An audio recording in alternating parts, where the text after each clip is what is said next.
Dear student, now I give lecture on interconnection of power stations and gas insulated substation. In gas insulated substation, we detailed studied about introduction about gas insulated substation, need and components of gas insulated substation, advantages and disadvantages of gas insulated substation, and economics of gas insulated substation. Interconnections of power station. What is mean by interconnection of power station? The connection of various generating station in parallel is called the interconnection of power station. Another name is interconnected grid system. Before we are to explaining the detail of interconnection of the power system, we have to learn the concept of base load and peak load. Base load means the load curve based on the load curve, that is the base value only is the base load. Peak means that is the maximum load only. So base load, the unvarying load or fixed load which occurs almost the whole day on the plant is called as the base load. How we can decide it? The whole day, you can take the daily load curve. Whole day means 24 hours daily load curve. From the daily load curve, the load cannot be varied, fixed only. That load only is known as base load. The power plant which are working as base load should be capable of working continuously for long period. Now you see the diagram. So in the left hand side diagram is there. So the first top diagram and all, load demand in kilowatt or megawatt in the y axis, time in x axis. So you see the base load. Peak load means what? The load can be varied. The curve maximum only is called as the peak load. Again, second figure and all, you can know peak load arrow mark is there. No, that is the peak load. Base load only. That means what? Time in hours 0 to 24 hours daily. The power, that load in megawatt is 0 to 50 megawatt we are taking. But that means you can hear what? The curve nearly equal to 40. So the 40 only, 40 megawatt is called peak load. From the diagram only 20 megawatt is base load. What do you mean by peak load? The various peak demands of the load over and above base load of the power plant is called peak load. So by interconnection of various power stations of different types, some station will supply base load while some other station will supply peak load. That means the substations, that means will supply either base load or peak load depending upon the utilities of a consumer only. Now you see this diagram, gas bar diesel bar pumped storage power, 3 power plant is there. So how the interconnection, that means the coordination of operation of different power station. Here I am taking 3 types of power station: gas power plant, diesel power plant, pumped storage power plant. You see, y axis what we are taking, percentage of load. X axis what? That means percentage of year we are taking. So you see the curve. The first one is peak load plant, second one is hydro power plant with limited storage capacity, then thermal or steam power plant, hydroelectric power station with ample storage, nuclear power plant, below that run-off river power plant. So in the y axis the percentage, 0%, 20%, 40%, 60, 80, 100. So up to 20% of the load, what type of that per year? X-axis is percentage of year. So compared to the annual percentage of year, so what is the up to 20%? What are the power plant we are using? Nuclear power plant and run-off river power plant is the one of the type of hydro power plant. Then that is the 40% of load we are using hydroelectric power station with ample storage only. Up to 60% of load we are using thermal or steam power plant we are using.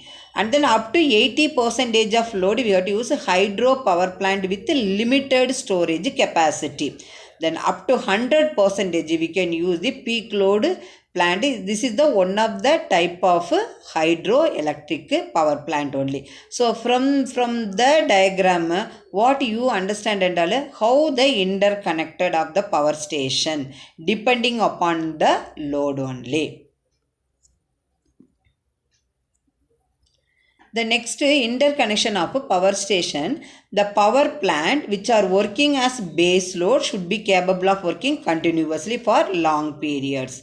If the peak load power plants should be capable of quick start, fast synchronization, quick taking of the load and fast response to load variations. In a peak load, based on the load, the curve varied under, but base load constant load only. So therefore, if the power plant working as a base load capable of working continuously for long period only, so low operating cost, its repair should be economical only. But the peak load power plant what? Quick start, fast synchronization, quick taking of the load and fast reserve depending upon the load variations. Hydro power plant serves as the base load or peak load. Previous diagram you see now, you see this in the diagram and all, that is the 40% also hydroelectric power plant, 20% run-off river power plant, 80% also hydro power plant, then 100% also maximum load also peak load power plant. So therefore, the hydro power plant serves as either base load or peak load. Both load is most suitable this type of power plant only.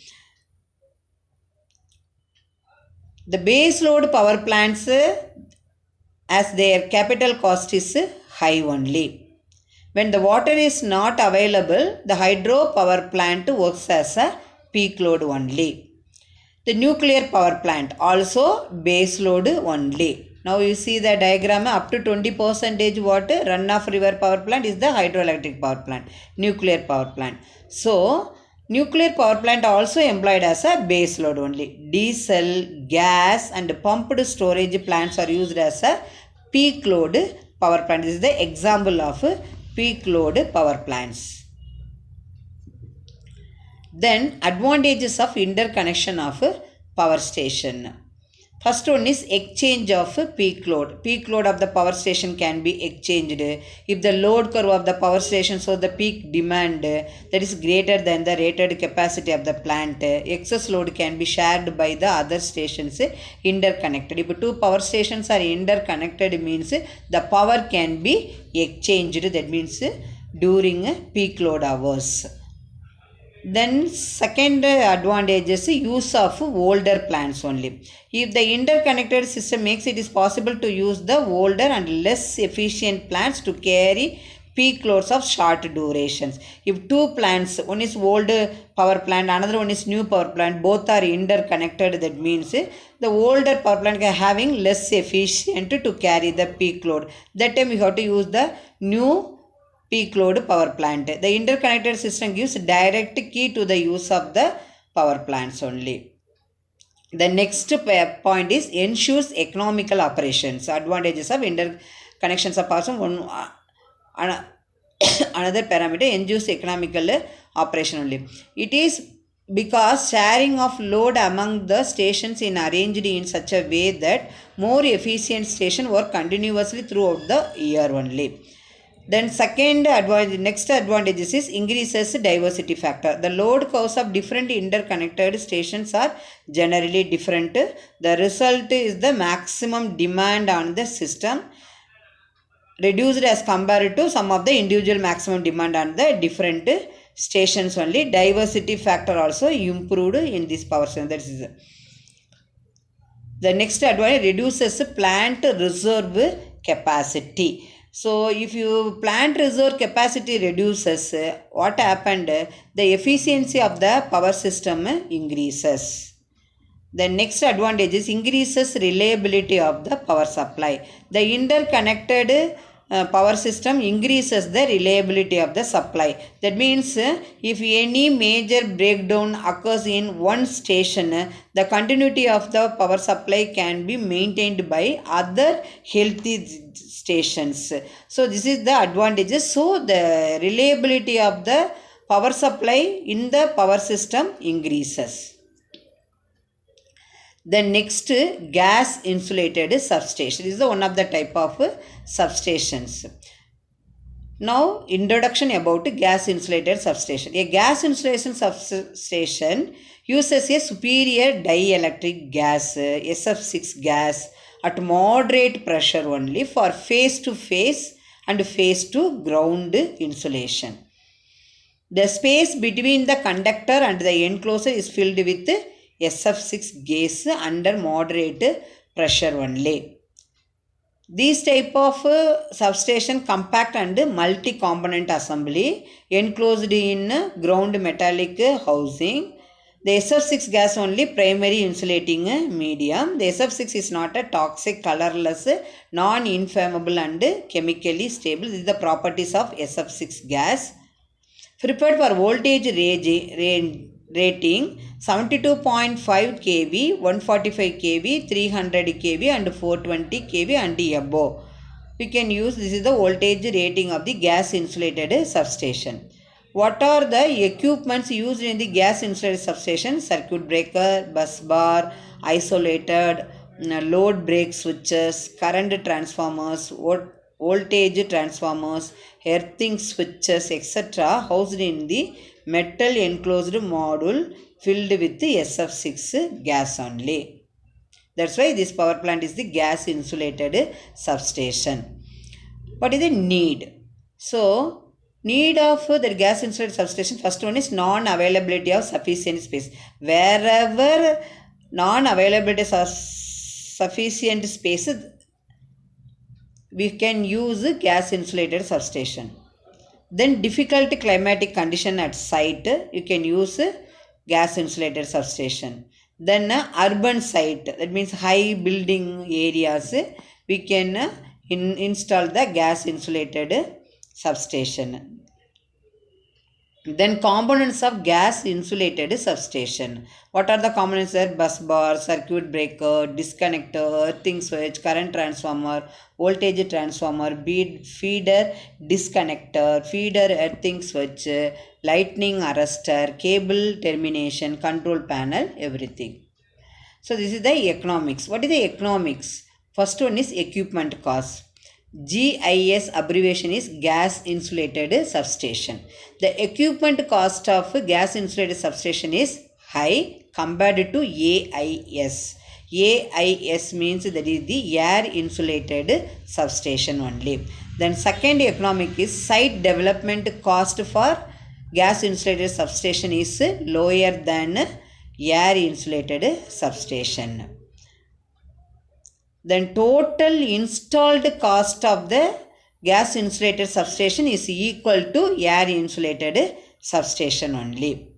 Then for higher voltages, gas insulated substation only expected to cost less compared to air insulated substation.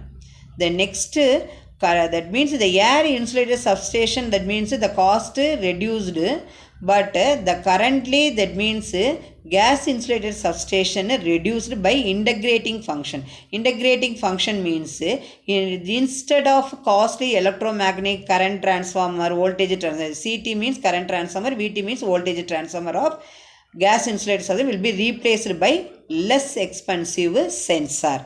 So therefore this is the integrating function. By integrating function, currently gas insulated substation cost is reduced. So this is the economics. First equipment cost, second one site development cost, third one total installed cost. Then for higher voltage GSS only less cost. Then nowadays and all the electromagnetic current transformer and voltage transformer can be replaced by a less expensive sensor only.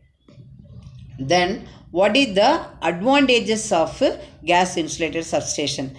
Occupies very less space compared to ordinary substation. Already told, wherever non-availability of space, we have to install the gas insulated substation. Second, most reliable compared to air insulated. Just before we studied no economic cost, equipment cost, install cost, everything and all. This is more, that means is the most reliable. Then maintenance free only. Then what is the disadvantages? High cost. Nowadays by integrating function is there, but normally that means before and all the cost is very high only. Excessive damage in case of internal fault. If internal fault occurs in excessive damage will happen in the gas insulated substation. So the SF6 gas only is used in the gas insulated substation.